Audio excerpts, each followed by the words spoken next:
Okay, First Corinthians 11, 1 Corinthians 11. verse 1 through 16. Now it's going to get deep. We knew this one was going to be a long one. We have went well over our time. But if you all can just bear with us for a while, hopefully this will be a blessing so that we can stop causing people to be out of the will of the Father. Of course, anybody who is called has to be called of Yah. We want to reiterate that we're not saying that every woman is a teacher. Neither is every man a teacher. That's right. This is why we like to come strong and heavy with Scripture and with the Word. Yeah, there is no private interpretation here. That's right. Just because you're a man, that don't mean you are called to teach.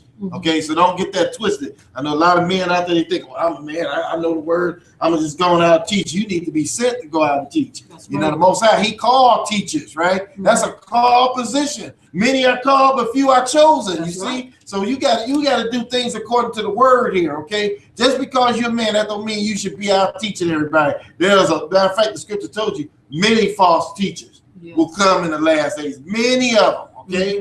So let's just look at that, okay? Okay, now we're in 1 Corinthians chapter 11, starting at verse 1. I'll read half of this. Okay, I'll read the second half. Okay. It says, "Be ye followers of me, even as I also am of Christ. Now I praise thee, brethren, that ye remember me in all things and keep the ordinances as I delivered them to you. But I would have you know that the head of every man is Christ, and the head of the woman is man, and the head of Christ is God. Every man praying or prophesying, having his head covered, dishonoreth his head. But every woman that prayeth or prophesieth with her head uncovered, dishonoreth her head. For that is even as if she were shaven. For if the woman be not covered, let her also be shorn. But if she be ashamed, for if it be a shame for a woman to be shorn or shaven, let her be covered. For a man indeed ought not to cover his head, for as much as he is the image and glory of Yah, but the woman is the glory of man. For the man is not of the woman, but the woman of the man." Okay, I'll read from here.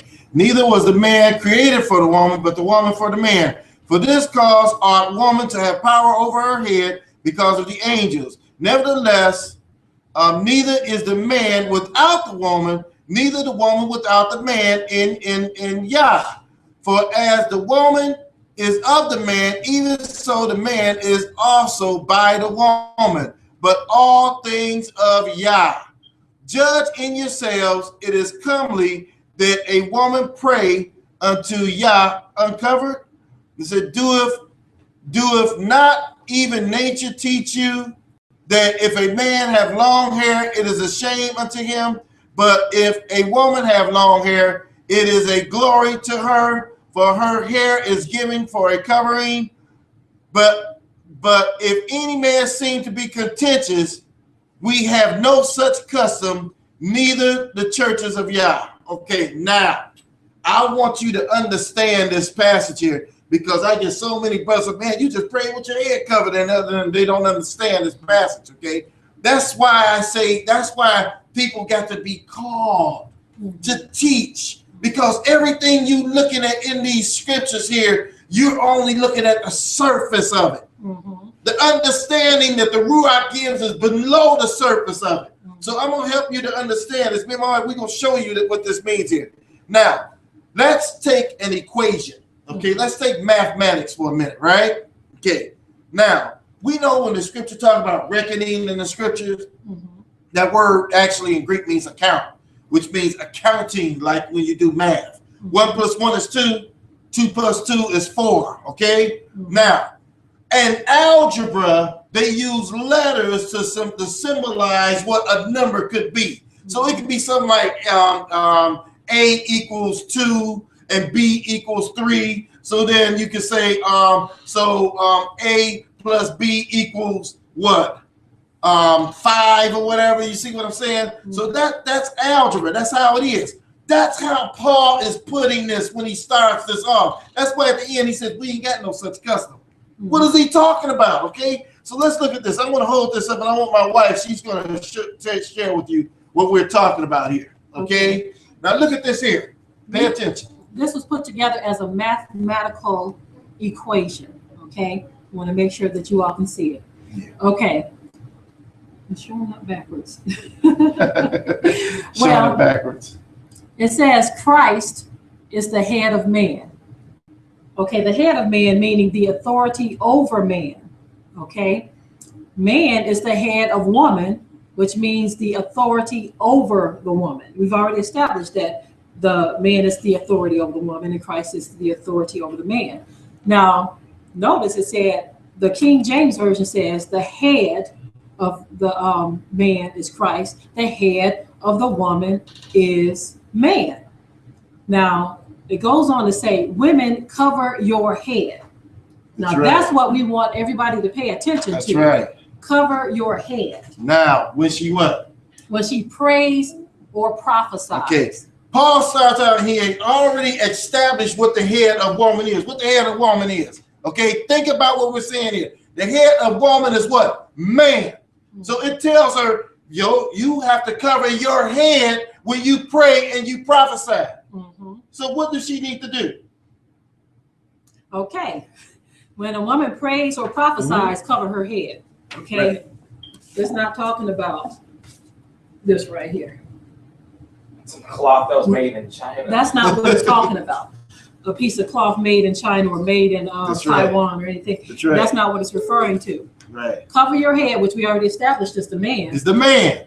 We looked in other translations, and when you do your study, it's better to do that because King James have his translations can be a little confusing to what the truth actually is. That's right. But when it says cover your head, that means cover the man's authority when you're praying or prophesying. That's right. Okay, it means set the man's authority aside. That's When right. you're praying or prophesying. And this is so it's not talking about your physical head. It's saying put the man's authority aside when you're going to the Father. That's right. You know why she must do that? Because I am not her God. Are you getting this? I'm not her God. So when she go to the Most High, she got to put my authority and everything aside because now she's going before the Father. Because I'm her head, right? So now she got to cover up me because now she got to go before the Father or else I will be her idol. You understand me? See, that's why some men can bring any kind of nonsense into their marriage because this woman, she's sitting there and she's not covering up that man. And so when that man goes out and he brings some wicked into the household, she can't say anything because she ain't praying with her head covered. But if she praying with her head covered, meaning the man, then that woman can do what? She can look at him and say, son, I just prayed to the Most High about that. That's wicked what you trying to do. What you trying to bring into our family is wicked. You understand? Because she done heard from the Most High. You understand? That's what the scripture is referring to. She has to cover her head. But me, I don't have to cover my head, right? Because my head is who? Christ. Christ, Yehoshua, the Hamashiach. In other words, that's why I'm saying that you're not supposed to cover your head. That's right. Not this head. So that's right. When people say, why do you have something on your head while you're praying? That's right. My head ain't covered. You looking at my head, my physical head is covered, but my head, which is Christ, is not covered when I pray or prophesy. Meaning you're not setting the authority of Christ aside. That's right. Exactly. You know, if you look at other translations, you know, it reads a little differently. You know, so then you understand that it's not talking about our chrome dome here. That's right. It's not talking about our flesh head. It's talking about something else. It's talking about the authority. That's right, the authority. You know? In other words, think about Deborah when she would judge Israel. That's right. Did she get her judgments from the Father? That's right. Or did she get them from her husband? That's right. So the authority of her husband had to be set aside when she was dealing with the children of Israel. That's right. Also, when a woman is prophesying, that's right, she sets aside the authority of her husband That's right. And allows the Most High to speak or deal with her on that prophecy. That's right. Now notice verse 10. What does it say here? For this cause ought the woman to have power or authority over her head because of the angels. Mm-hmm. My goodness, there it is. You read that for yourself. You see? Mm-hmm. So basically, most High is telling, it's just saying that she must do what? Set that man's authority aside when she prayed and she prophesied. Mm-hmm. You understand? Exactly. That's what he's talking about. That's why Shaul, when he goes down to the end of this, what does he say? He said, now listen, any of y'all that's contentious about this thing, because he said, well, wait a minute, she got her hair, he got his hair covered and all. He said, I want y'all to understand, if you contentious, wait a minute. I'm not talking about earthly customs here, y'all. We have no such custom. You see, because as quiet as it's kept, if you want to look in the Torah, if you Torah readers out there, you want to look in the Torah, what did it say about the Levite priests? Mm-hmm. It said the Levite priest is supposed to have a bonnet upon their head, right? Mm-hmm. So you can't sit here and say that, oh, wait a minute, the man's supposed to have his head uncovered.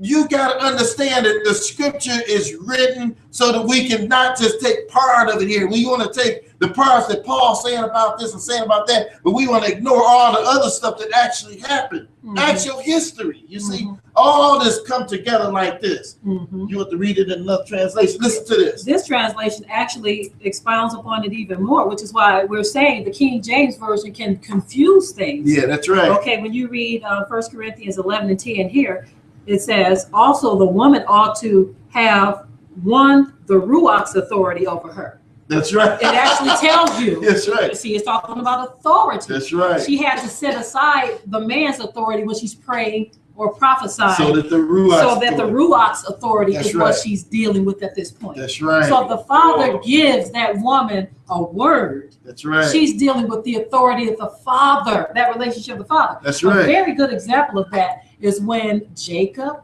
and Esau were in Rebekah's womb. That's right. Now, you all know that Isaac was all set and ready to hand the blessing over to Esau. Was he not? He was. He was ready to hand it to Okay, he was all ready to hand it over, but the Most High had to go to who?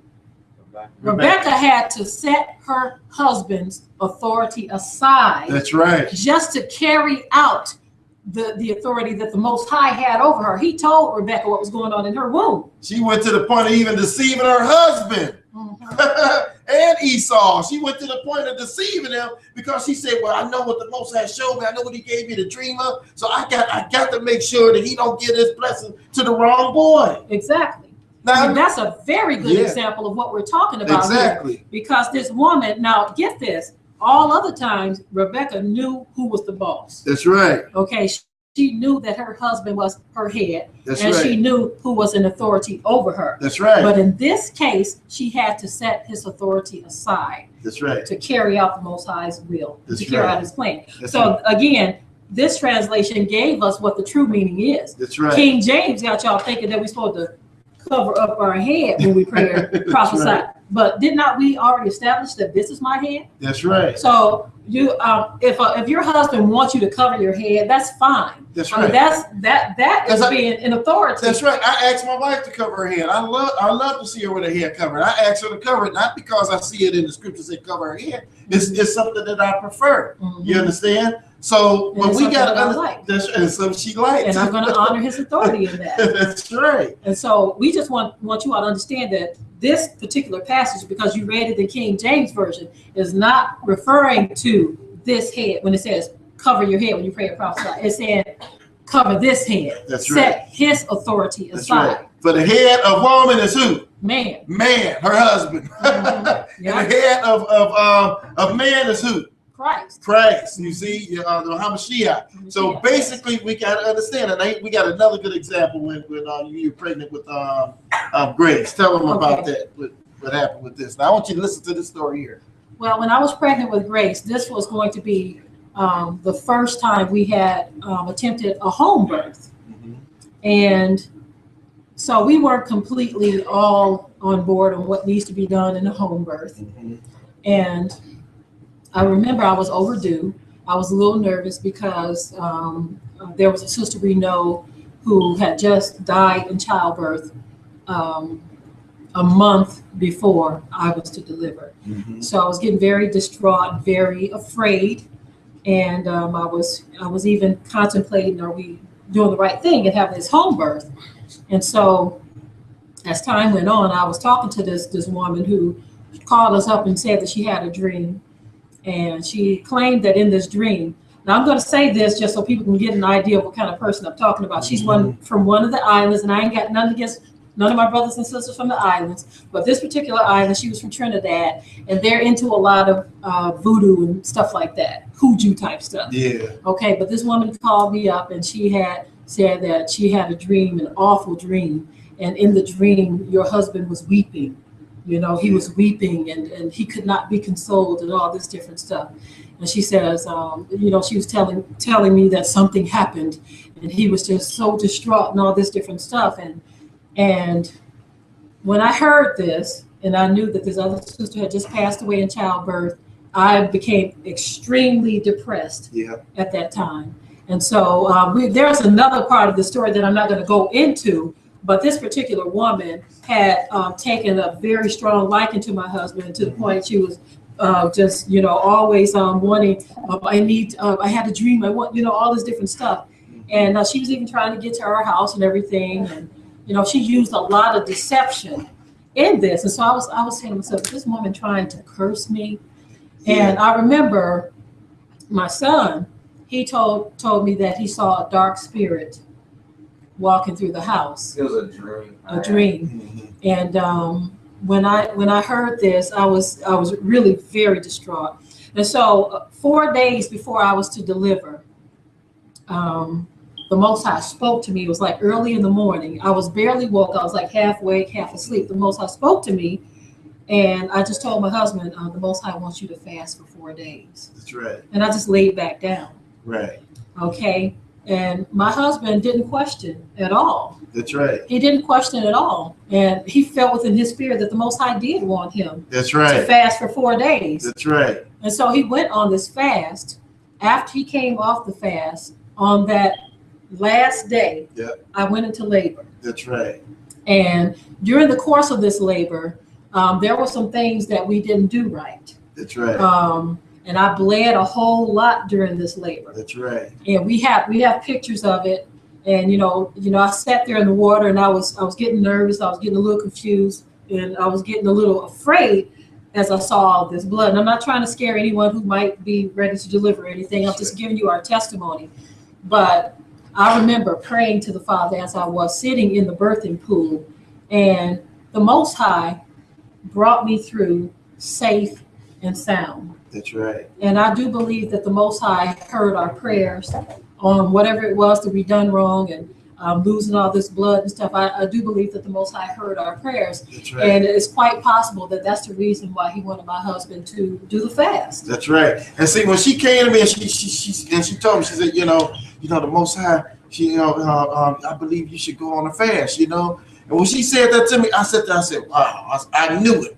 I knew it right away that I should go on a fast, because I knew I was feeling the atmosphere and what was going on with the lady saying all those words to my wife, and it almost almost talking as if she said something about that she saw me being as if my wife had died or something, you know. And I was like, whoa, where's all this coming from, you know? And then at that time before then, someone that we knew had a husband whose wife had died in childbirth. So it really bothered us. So when my wife said that fast, I was, I can see this being fast. So I went on that 4-day fast, not even drinking anything, you know, because I knew that I had to do it. And when my wife came to me with it, I knew it was Yah speaking to her for me to do it. Now, what was I to do? Sit there and say, well, you know what? Hey, at that moment, though, she had, because she covered me, she set my authority aside, that now I was able to hear what Yah was saying through her. You get what I'm saying? So this is how the Most High really want to move. And I know, I'm going to tell you something. I've talked to a lot of brothers out there. Excuse me.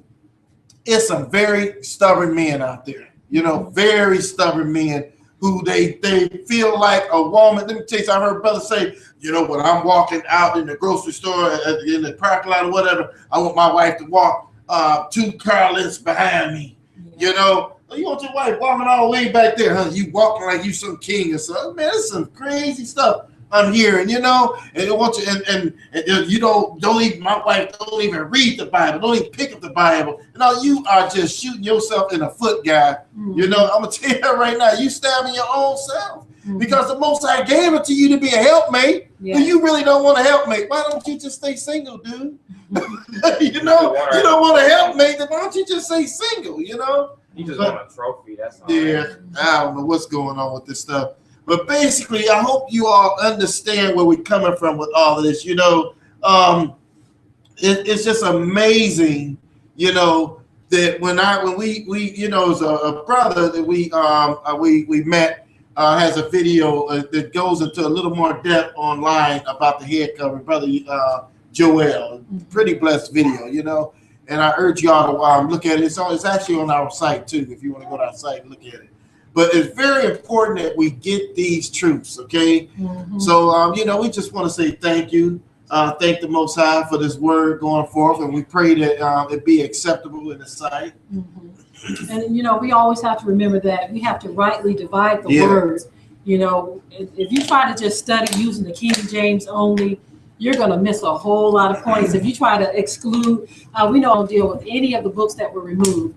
They only deal with the 66 books. And so there's a lot of gaps in teaching. When you start to study, then you can get out of the mindset. You know, I notice a lot of people don't like Paul's teaching. Right. Okay. But like you have pointed out, there are certain aspects they will hold on to and will keep. You know, you have people that say, I like this over here, so I'll keep this.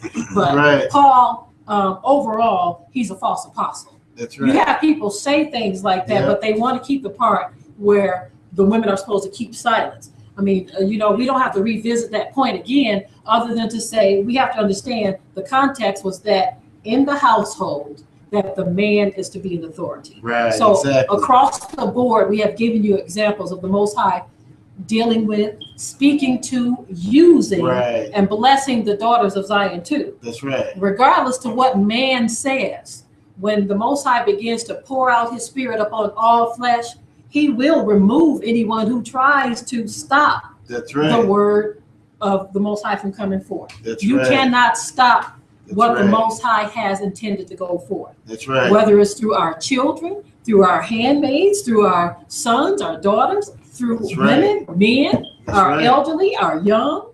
It doesn't matter. The Most High is going to use whomever he wants to use. And we all just have to set our own personal understandings and beliefs aside and just rightly divide his word. Now, let me ask some of you men out there this question, right? Some of you, let's say you got a daughter, right? Okay?